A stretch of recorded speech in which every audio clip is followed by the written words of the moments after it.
it's Mike from School Studio again, and welcome to part 3 of the Fundamentals series.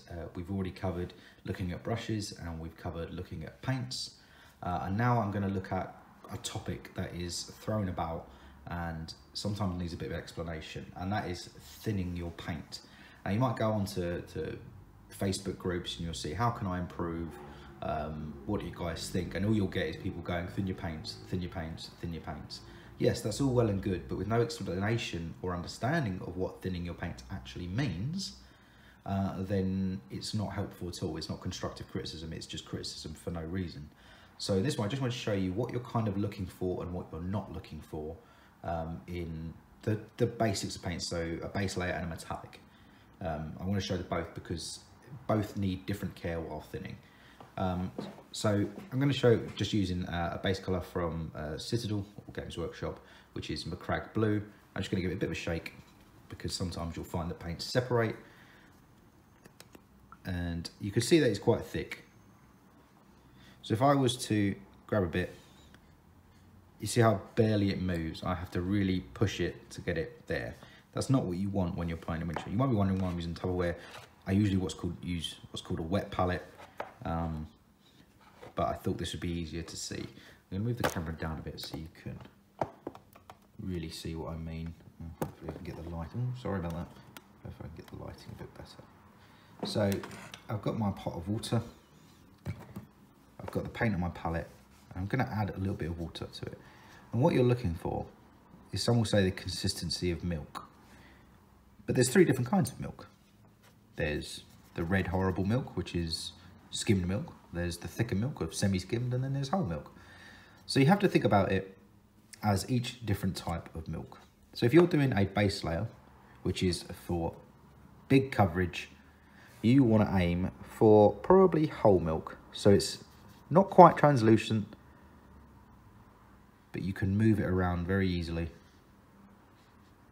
like so. And all you're doing is just adding a bit of water. Now say you want to go over it again, you don't want to use such a thick coat on the second coat. You're going to thin it down to maybe semi-skinned. It's starting to get very translucent as we add more water to it. And the last one, if you want to apply a highlight or a layer, you maybe want it as skim milk. So it starts to get really thin now. Now I work very thin, some people don't like it. Because it takes multiple, you get a better finish with the more coats you add. The more thin coats you will work better with. So we're going to start again. So here we go. This is fresh out the pot with only the water that's on my brush. And you see it's very thick and does a good coverage. So that literally, just with the water on my brush from previously, that's the coverage you kind of want for your base layer. Yeah? Is that? I hope that's coming out. So if we were to do the same again, but this time we want to do a second coat, we're going to add a little bit more water, not too much, and do it again. Now it's moving a lot faster, a lot thinner, and the more I pull it, the more translucent it will start to get. And say you wanted to do one more, or you wanted to do your layers, again, we're going for that sort of skimmed milk look, and a little bit more water. A little bit more actually, and here we are. It's almost moving freely, and if we were to combine it, you can see how translucent it is compared to the other two. It's important to remember that thinning your paint is not just important for the paint itself, it's important for the miniature that you're applying it to. If we wanted to turn this into a wash, which we can do, I would just thin it down even more and I could turn it into a wash. The longer you leave it to dry, the more it will pull. You can already see it starting to do it, where it creates those little chunks that you'll see, and that will look horrible in your miniature, so be careful and make sure you keep it wet and keep it moving. And if it does overspill, just clean it up. So again, I'll use a dry brush. You can see that I can scrape this off and it doesn't really move much, and that's the quite thick paint. If we move to the thinner paint, it still remains quite translucent because it's already quite thinned. We're not dragging it off. And then the other one, we're almost moving it like an ink, but that will look really nice over a nice base coat. So I'm just going to show you again what we're looking for. I'm going to use the edges of this one. So we're going to take our paint. That's fresh paint out of the pot. Nothing thinned yet. You just, if I was imagining, there's a pool of water there. I'll just put my brush in the water. We want about this much. And we're going to thin it down. And you can see that it's a really nice, solid coverage. That is the consistency you want to start working at. If you applied that to a miniature, that would go on really nice. You'd need two, maybe 3 coats at a push, but it wouldn't worry you too much. So let's do a demo. So this is just one of my Stormcast that I play around with and test out schemes on. So this is straight out of the pan. I've just taken some off, and you can see that it goes on very, very thick.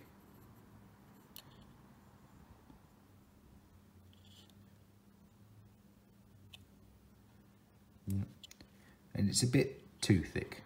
You know, this is not how I would work. So we're going to take some of our thin paint, make it slightly thinner, and we're just going to add it to this bit here. Just make sure that's in focus. And it's much more easier to move on the brush, much smoother, and a lot better in control. Oh, this is an old brush, so it might explain a bit. You know, and if we just go round, you see that I haven't needed to top up the brush with any paint. If you'll keep going in back for paint, it's too thick, and we'll just apply like that. But you could even thin this down again and then work over the top of this one. Paint will always dry darker than what it appears at first. Yeah, it's just that's just nothing to do with thinning paint, just something to remember. So that is the idea of thinning paint. Yes, I could probably have explained it slightly better, but I feel that just giving some explanation may help in your progress of becoming a painter, miniature or otherwise. If you apply, I don't mind ruining this, but say the paint is a lot thicker and we wanted to paint this bit, you can see how much a thick paint will fill in those details, and that's not what we want. You don't want to lose that detail. Again, this is my test model, so don't worry about it, I'm not ruining anything. You can see, if I try and bring it up a bit closer, you can see how thick it settles onto it. But if we did the same thing and we thinned it down, might be a bit too much. Yeah, that'd be about right. We did it to this bit, it's much more delicate.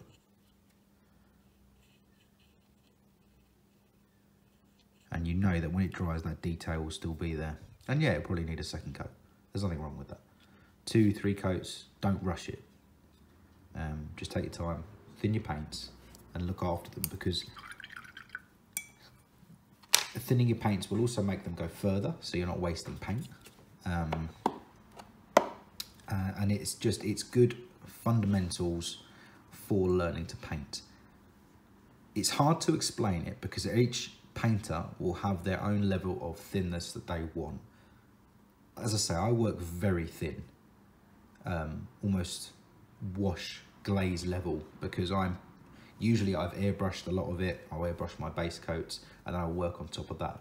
And I find the thinner I'm working, the more focused I can be in those areas and the more control I have over the paint. Because if I was to start doing highlights, I would put very, very little on my brush.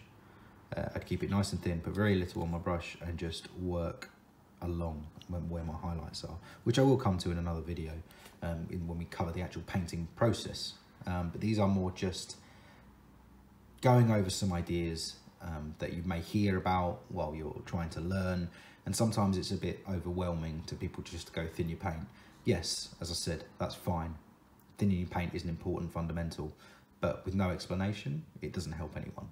So I hope this is trying to fix it. I will talk a little bit about metallics, because I'll show you what happens when you thin a metallic too much. I've got a bit of gold here. Now, as I say in my last video, scale 75 are probably the best metallics. I'm just going to zoom out a little bit. I'm trying not to get that flicker, so I'm really sorry for some reason my light doesn't want to work very well. So you see it's quite thin as it is, so that's why I like Scales and Five. A lot of their metallics are very thin already. So you could apply that over a miniature pretty comfortably and not worry about thinning it if you didn't want to. That's just what we covered there.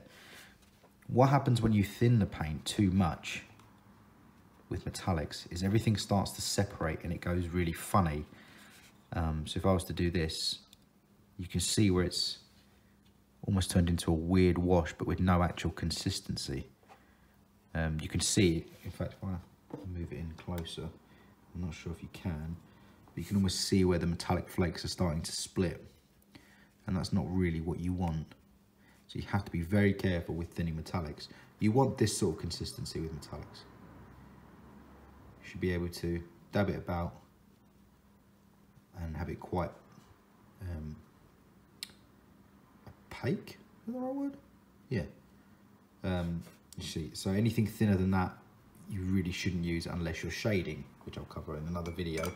But this one is just about understanding how paint works, how paint flows, and how that helps go onto the miniature. I am sorry about the lighting on this one. I'm not sure what's wrong with my lamp. It didn't seem to like what was going on, so I'm hoping I can do that in post. But yeah, so that is the basics of thinning your paint on a dry palette. I will do another one. There's a long list of videos I'm going to do for this fundamentals because I think it's really important, especially for those starting out that may get frustrated because they're not getting the results that they want. And that is because you have to work on your fundamentals first. Just like in a sport, in a craft, in anything that you have to learn, you have to start with the groundwork. You have to start with the fundamentals, and understanding what's important about brushes, about paint, about thinning, about applying paint will all help you to become a better painter. I'm still learning now. You know, I make mistakes in thinning paints all the time, but it's about learning. Once you've learned it and you understand it, it becomes that much easier. So I hope that's been slightly helpful. In part 4, I'm going to cover the actual process of applying paint, picking the right brush, where to start, and go from there. So I hope you'll watch that one as well. I hope this has been useful to some degree. If you have any further questions, please always feel free to message me or email me. And that will be it, I think. So thanks for watching. I'll speak to you again soon, and take care.